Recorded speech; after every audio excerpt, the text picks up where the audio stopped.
বেশিরভাগ মানুষ শাকসবজি বা নিরামিষ খেতেই চায় না, তাদের কাছে যেন মাংস ছাড়া খাবারের কোনো স্বাদই নেই। কিন্তু আমি আবার ঠিক উল্টো, নিরামিষের মধ্যে আমার কাছে পনির সবচেয়ে বেশি প্রিয়। আর মা আজকে বানাচ্ছে এমনই একটা পনিরের রেসিপি যেটা খেলে তোমরাও বলবে এটা কি সত্যিই নিরামিষ। যাই হোক, চলো শুরু করি আজকের রান্না।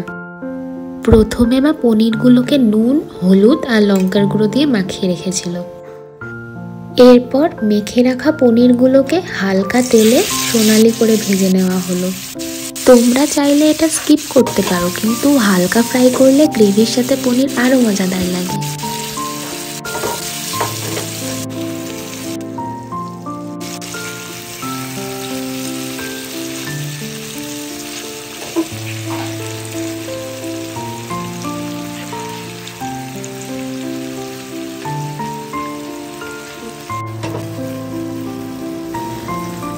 ভাজা হয়ে গেলে পনিরগুলো একটা আলাদা পাত্রে তুলে রাখা হলো।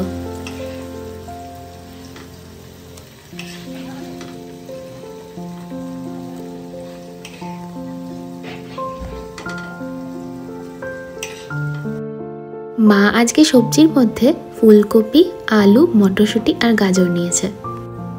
এখন এই সবজিগুলো তেলের মধ্যে হালকা ভেজে তুলে রাখতে হবে।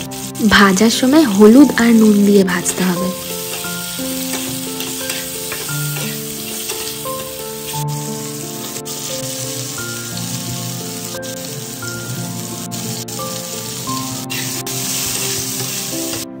এবার পালা মশলা তৈরির। মশলা বানাতে টমেটো, কাঁচা লঙ্কা আর আদা পেস্ট করে নিতে হবে মিক্সিতে।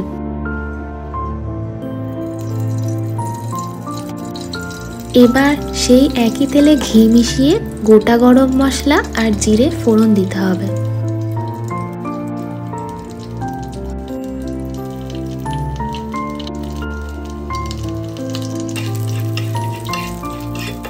এরপর মশলার যে পেস্টটা তৈরি করা হয়েছিল সেটা তেলের মধ্যে দিয়ে ভালো করে কষিয়ে নিতে হবে।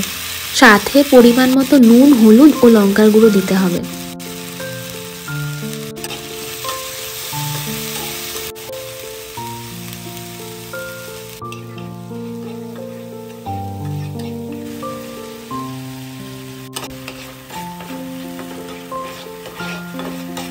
খানিকক্ষণ কষানোর পর জিরে গুঁড়ো ও ধনে গুঁড়ো দিয়ে মিশিয়ে নিতে হবে।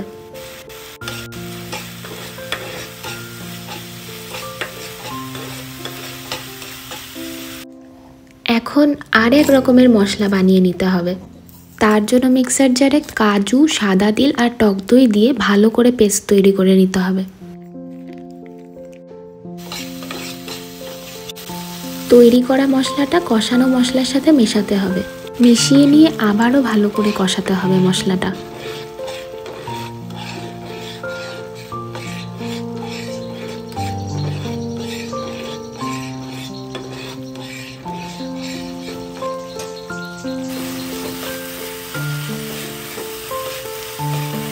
মশলা শুকিয়ে এলে বা গা থেকে তেল ছেড়ে এলে সেই ভেজে রাখা সবজিগুলো এর সাথে মিশিয়ে দিতে হবে।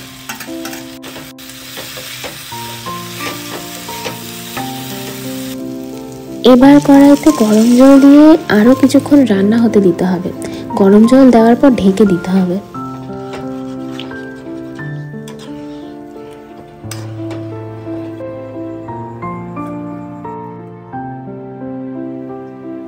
ঢাকা খুলে তরকারির মধ্যে কিছু মটরশুঁটি দেওয়া হলো। এবার পরিমাণ মতো নুন দিয়ে মিশিয়ে নিয়ে আবারও ঢেকে দেওয়া হবে। আমাদের পনির রান্না প্রায় হয়েই এসেছে, শুধু ভেজে রাখা পনিরগুলো কড়াইতে দিয়ে দেওয়ার অপেক্ষা।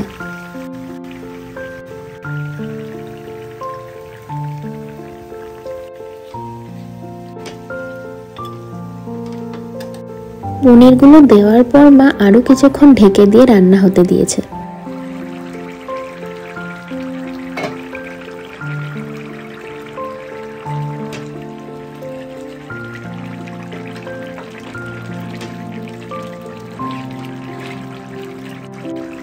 নামানোর আগে ঘি গরম মশলা ছড়িয়ে দিলেই আমাদের নিরামিষ পনির রেডি। এই রান্নাটা এতটাই টেস্টি যে মাংসপ্রেমীরাও নিরামিষ খেতে বাধ্য হবে। যদি ভিডিওটা ভালো লেগে থাকে তাহলে কিন্তু লাইক কমেন্ট আর শেয়ার করে দিও অবশ্যই। আর সাবস্ক্রাইব করতেও ভুলো না, কারণ এরকম যদি আরও ভিডিও দেখতে চাও তাহলে তো সাবস্ক্রাইব করতেই হবে। আজকের মতো এইটুকুনি, পরের ভিডিওতে আবার দেখা হবে। বাই।